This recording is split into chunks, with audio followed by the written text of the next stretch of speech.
Welcome back to my channel. My name is Anna and I run an online finishing school called School of Affluence. Today I'm going to share with you my own beauty transformation and I will show you my before and after pictures. Well, the after picture is actually sitting here, but you are going to see my before pictures, how I looked 10 years ago when I looked younger, and just so that you can see how I have developed my appearance throughout the years. Now, first and foremost, I need to tell you that my transformation has been a gradual transformation, and this is usually the case for most women who are working hard on themselves to look their very best. Money has been an issue, definitely. I couldn't just create miracles overnight either.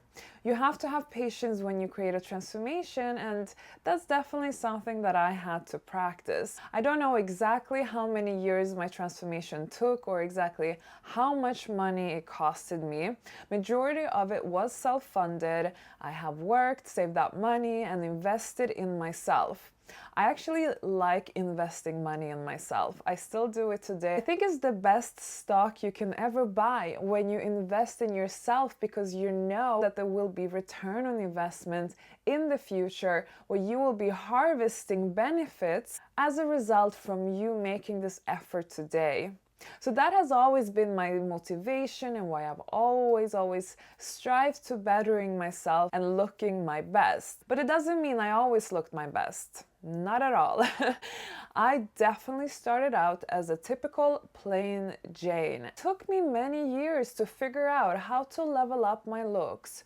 The truth is, the reason why I was looking very plain in the past, it's because I had lack of education. I had nobody guiding me back then, telling me do this, do that, this is how you should dress, this is how you should do your makeup, don't do this to your hair, don't do that color doesn't suit you. I had to figure it out all by myself. But luckily, today I've created an online finishing school for women where they can get help with all these type of questions and where I can guide them forward so that they don't have to make the same mistakes that I did. So I want to show you a few pictures how I looked back in the days.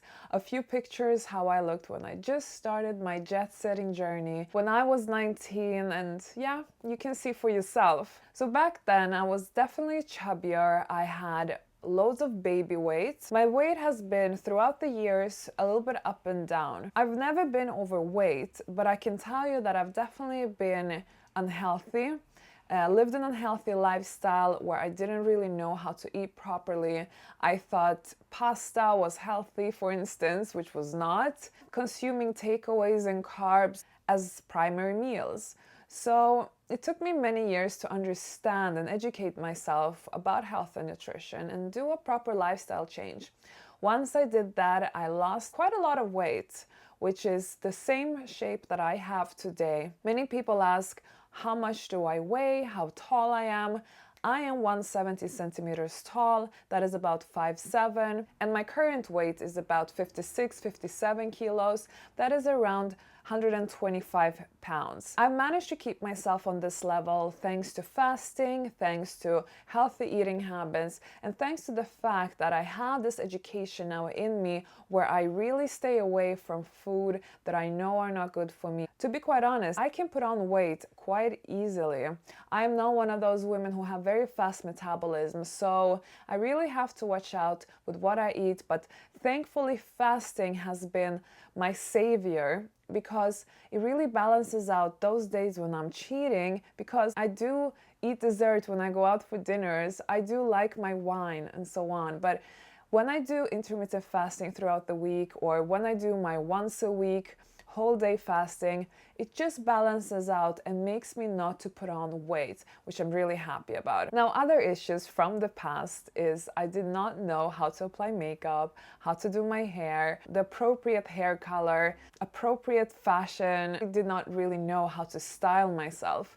I thought I knew because I've always been very interested in reading fashion magazines. Since I was a teenager, I've always read every issue of Vogue, Elle, Harper's Bazaar, and so on, but still, I was kind of clueless with myself, and especially when finances are limited, you don't really know where to start or where to invest. But thankfully, with time, as I met the right people, as I surrounded myself with jet set babes, women who are affluent, now I would say the three most significant things that have really improved my appearance is definitely weight loss, like I mentioned. It just really helped me change my facial structure, but of course it improved my body. And when your body is on point, you become more attractive to men. I found it much easier to date after I had done my lifestyle change and lost all that weight. All of a sudden, I felt less issues in my dating life compared to before when I was a bit chubbier and a little bit out of shape. Secondly, now I'm very open about this. I have done a nose job, and it's probably the best thing that I've ever invested 10 grand in. Yes, that's how much it costed, and I did it in London with a surgeon called Charles East. He did a fantastic job. I've even had plastic surgeons asking me who've done my nose because the results are really natural. And that's exactly how I wanted it. This is the only surgery I've ever done. I don't know if I will be doing any more surgeries in the future, but I was very worried about this surgery because I wasn't sure what to expect. I was worried that maybe my face will be ruined. There's always that risk, and I took the risk. This worry about having somebody ruining your face made me really research and seek out a top surgeon who would be in the more pricey category, but I just didn't want to take the risk of having my face ruined. I've seen a lot of girls who have done their noses on a shoestring. They maybe spent 3K, 4K, 5K, and they didn't get the results they wanted.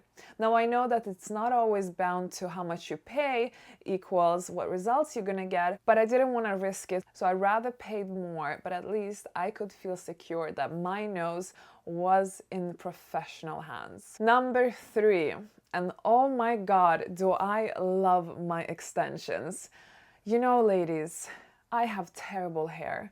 My hair is awful and it doesn't grow and it's thin, and I've even made a separate video about how much I hate my fine hair. If you haven't watched it, it's linked in the description box below. My hair has been a nightmare for me for so many years, and that day when I really took the decision of putting in hair extensions, it really elevated my whole look. I also had this fear of hair extensions because whenever I've tried like clip-ins or some Remy hair, some Indian hair, it always looked awful and unnatural, and I just felt like I didn't really improve my overall situation. I was lost until that day my friend came and she told me that she's putting in Russian virgin hair extensions. It sparked my interest because I didn't even know such hair existed.